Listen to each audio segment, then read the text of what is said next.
If your sales team feels stuck, inconsistent, or underperforming, the issue may not be the people, it could be the system they're working in.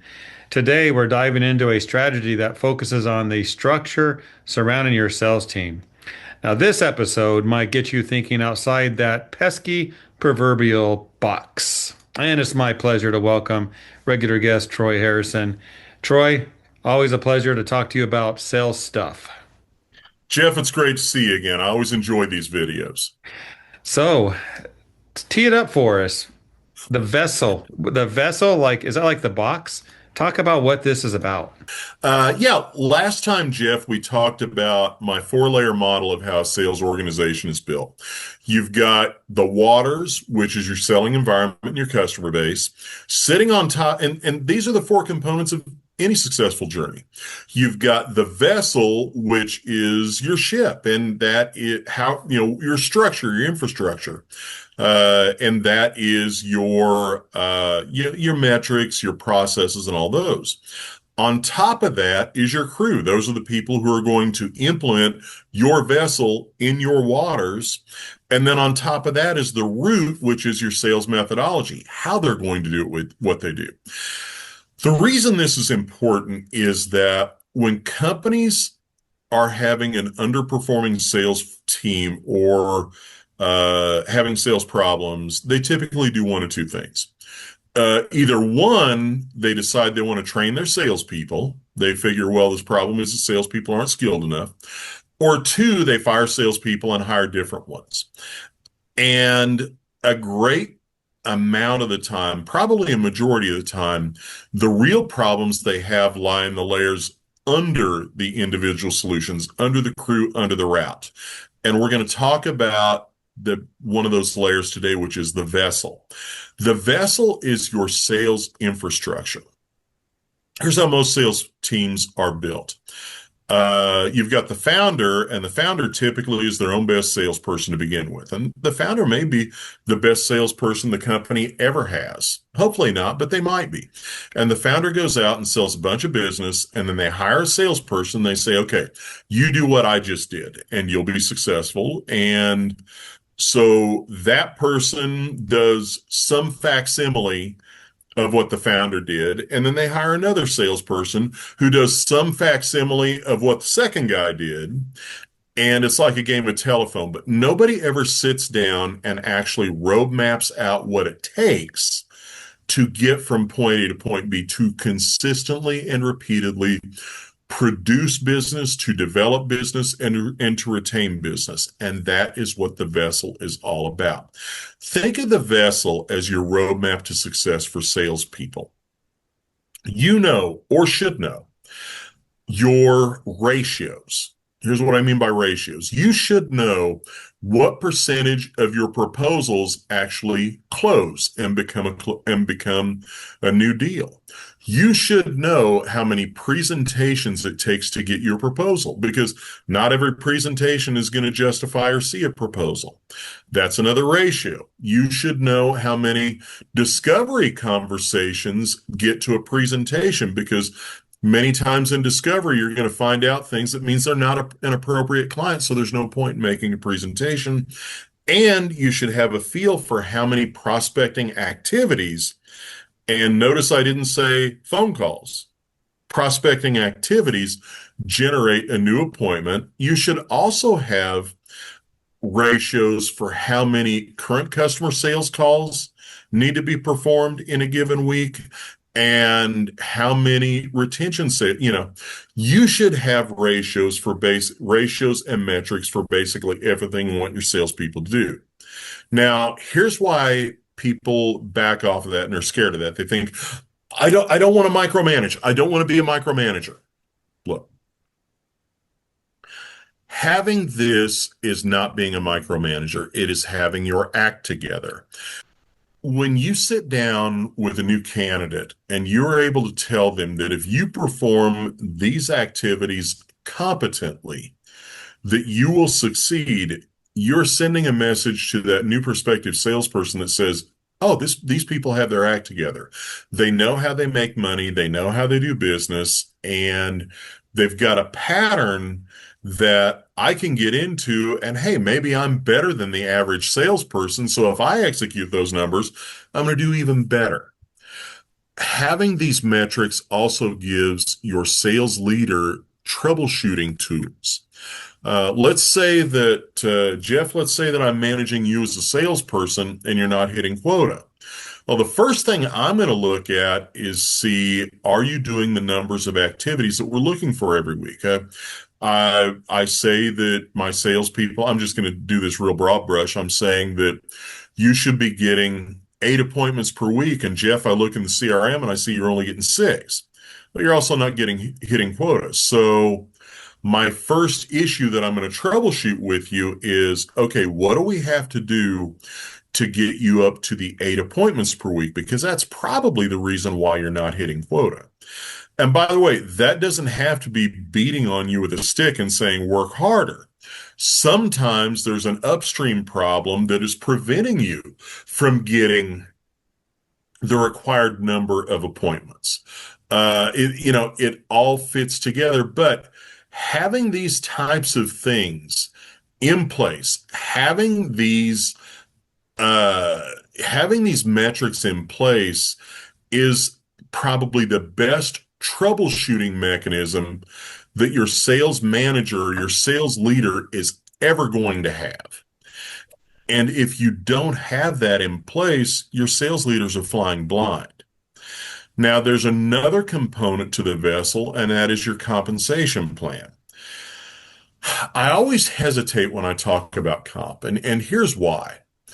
Because too often, business owners try to set up compensation to manage instead of the sales manager. They say, oh, if I just put all these different components and tripwires into my compensation plan, then the salespeople are going to do what I want them to do automatically, and it doesn't matter how we influence them. That's not true. Compensation is a tool that reinforces correct sales leadership and correct sales metrics. Now, compensation does a number of things. Number one, and first of all, I am a fan of compensation having a base salary component. I'm not a fan of straight commission or 1099, except in very rare instances, which are rare enough. I'm not going to talk about them on this video. Sales compensation should have a base salary that at the very least covers the basic necessities of life. What that means is you're going to get your rent paid on your base salary. You're going to eat on your base salary. However, commission covers the lifestyle. So yeah, you're going to eat on your base salary, but if you want to eat steak instead of hamburger helper, you probably better sell something.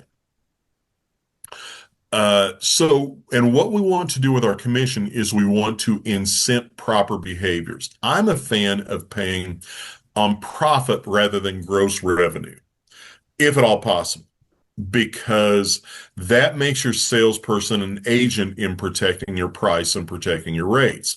If you just pay on gross revenue, that salesperson has no vested interest in what your price is. And then the third component is I like to have a bonus for overachievement. If somebody is really killing it and they're achieving 25 or more percent above quota, yeah, they should get a little bit extra for that in recognition of being a true superstar salesperson. So that's the second component of the vessel is your compensation package. And then the third component to me, and I used to only talk about 2 components, but the third component is your tech stack.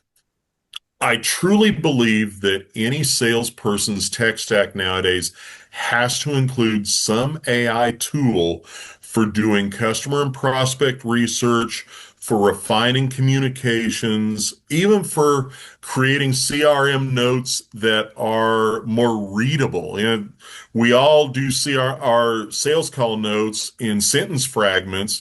You can take that and dump it into Claude, and it will create a narrative set of CRM notes that you can put into your CRM. So a year from now, you can understand what the hell you were talking about.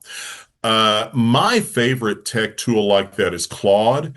If you're only going to use one, I recommend Claude. I also like Perplexity for more complicated research, but that's kind of an add-on. I like to say that Claude is my research right arm, and Perplexity may be the cuff on the shirt of my right arm. Still helpful. I still use it, but I use Claude daily, and I use Perplexity probably weekly. Um, but these are tools that even if you're going out, and I know in this industry, door pull cold calls are still a thing. Well, you can pull up to a door and you can look at it and go, I'm going to go in and call on them. Or you can pull up to a door, pull up your Claude app on your smartphone, and very quickly plug in the company name or the address or whatever. You can have a standing prompt to say, okay, give me 3 reasons these people would want to talk to me based on your research. Claude, in about a minute, will do research and allow you to do a quality cold call that we couldn't have even dreamed of 10 years ago. So for me, that is the vessel. You've got your sales metrics, your sales processes. I didn't mention that. Your vessel should also include your processes for order handling, billing, all that kind of thing, and those should be taught to the salespeople. Again, that's it. The reason that sits on top of the waters is your customer base. That is your selling environment. Your vessel has to be built for how your customers want to buy. And I see a lot of people out there with vessels that aren't built for how the modern customer wants to buy. I'm going to give you an example of that. Had a call about 3 weeks ago from a prospect. I've actually known this guy for 10 years, but we've never done business together. And he says, Hey, Troy, he says, I really could use some help. My salespeople just aren't, it's an all cold calling, all prospecting environment. He said, my salespeople aren't getting appointments like they used to. And it's really starting to cause a problem. He said, I want my salespeople to get 5 appointments per week, and they're only averaging 2 to 3 appointments nowadays. And so he said, what I would like you to do, can you come in and do about a half a day training program on cold calling and prospecting? Okay, I can do that. But I already have a feel that maybe what he thinks is the problem isn't the problem. I said, okay, what's your turnover been over the last 3 years? He said, well, we've got 6 salespeople. He says, I've turned one of them in the last 4 years. Okay, so I know this isn't a situation where he had good salespeople and he's changed them out. Now he doesn't have good salespeople, right? And I said, okay, what are your metrics? And he told me about the 5 appointments, and he said, and we require them to do 20 calls per day to get those 5 appointments per week. So 100 calls per week gets you 5 appointments per week. Okay. Now I'm already smelling what he's cooking. And I said, what are you seeing in the CRM? He said, well, they used to talk to a lot of people, but now they're only leaving voicemails. Okay, he's just solved his problem. He doesn't realize he's solved. His waters have changed. His modern customers aren't picking up and answering the phone anymore. I can't train his salespeople how to have customers answer a phone call when they don't know who's calling. That is a level of buyer behavior that is outside of our control. Now, once we've established a dialogue, that changes. But on a cold call environment, what he's really telling me is telephone cold calls aren't as effective in his business. And I walked him through all that. I said, what I'd like to do is a consulting project where we find out how your salespeople can best approach and contact customers. And then we can use the skills that they've already got, maybe teach some new ones and get them back in front. So, okay, I'm going to think about this for a couple of days. Called me back a couple of days later. He said, well, I just had a meeting with my salespeople yesterday and told them to work harder or they were going to get fired. Can't win them all, Jeff. My point, and the point of telling you that long story was his vessel needs to change. His vessel is built for waters that don't exist anymore. And that's why this is important. And if you've got even if you've got the greatest vessel in the world, you've got all of your stuff defined, If you're not continually checking it and refining it annually, you may be sailing a vessel right now in 2026 that was built for 2016, and it's not as valid. That's why this four-layer system matters, because everything is determined by your customer base. If you're not doing business the way your buyers want to buy, you're always going to struggle. If your vessel doesn't support that, then you're going to struggle. And we'll get into the crew the next time and we'll talk about that. But if the crew can't implement the vessel, you've got a problem. And even if the crew is right, if the route's not, you're going to have a problem. So that's kind of a description of what the vessel looks like. In a short phrase, it is your sales infrastructure that creates the capability for success. Of all those, the four components, which one is the one that breaks first? Probably the metrics. Okay. Metrics are a leading indicator. And by the way, that was not true for a long time. We went for about a 20 to 25 year period where your metrics could be pretty solid and you didn't have to update them. It's really only been within the last 5 to 10 years that that one has started to break. And the pace of change is so fast that you've got to be redoing your metrics on a pretty consistent base. AI is new enough that AI doesn't break. There's just good implementations of AI and bad implementations Hmm. of AI. CRM is what underpins and gives feedback on the metrics.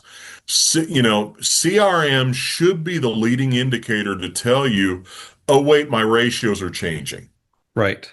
Most managers and leaders don't use it that way. Okay. Most managers and leaders don't look for ratios, they look for numbers. You've got to be looking for both. And then your compensation is basically what lays over the top of all of that and rewards the correct behaviors and the correct achievements. So yeah, and I wouldn't have said this 10 years ago, but in the modern environment, the first thing you got to look at is continually revalidate your metrics. And the only way to know if it's working or not, all we're talking about is to measure everything. Yeah, yeah. And it's a very different environment than it was. Hmm. My first sales job was my onboarding and my training was here's what we sell, go sell it. So I wanted to revisit that because earlier you said the owner of the company or high level executive, whoever, knows what he's doing or she knows what she's doing. Hmm. Proven, can sell stuff, can make it happen. Then they bring in someone, they say, you do what I do. You'll be good. Hmm. Yeah. That's not fair, is it? No, it's like the old game of telephone. Yes. I'd say something to you, then you'd turn around and say something to, Paul, and Paul would say something to whoever, and then you'd see what the result was by the end of it. And it's a And game that ends up funny because yeah, the yeah. message has changed. No, I get it. I think I see that a lot. And this industry is an industry of small to medium-sized companies that in many cases are still founder-led Hmm. or next generation from the founder-led. And that's not a bad thing. Okay. SMB is where I live. I love SMBs. But at some point, the owner or the founder has to take that business out of their hip pocket Hmm. and sit down and build an organization with intent. And I find that those founders are great at doing that in every other division of their building. Founders are great at intentionally building operations processes. If it's a manufacturer, manufacturing, shipping, all of these things. But they struggle with sitting down, starting from a blank piece of paper and building a sales organization with intent. I suppose I should be grateful because that's what I do for a living. Hmm. But that's where all of this comes together because the founder may have sold a lot of stuff, but I bet the founder never actually sat down and documented these types of metrics. And I doubt that the person who followed them, and a lot of times, by the way, that second person ends up being the sales manager or the VP of sales. They may or Right. may not be the right person for it. We'll talk about that next time in the crew. But it amazes me how many companies I go into, not just in this industry, in all B2B industries, where they don't have metrics. A lot of them still, crazily enough, don't have CRM programs because nobody has sat down and said, here's what we need. And so if you're a founder watching this, I encourage you to stop, sit down, and ask yourself, is your sales organization something you built intentionally, or did it just kind of happen that way? And if it just kind of happened, sit down and think about not a commercial for me, but sit down and think about what it takes to build an intentional sales Mhm. organization because those are repeatable, they're scalable, and those survive beyond individual personalities. Well, Troy, good stuff. So we talked about the vessel. You said the crew is next. The crew is next. We'll All talk right. about people next So time. let's dig into that. That'll be interesting to because that's, I mean, without the crew, you don't go anywhere. Exactly. But don't give away too much right now. Exactly. Exactly. Well, Troy, it's been a pleasure. Thank you. Thank you, Jeff. I always enjoy these.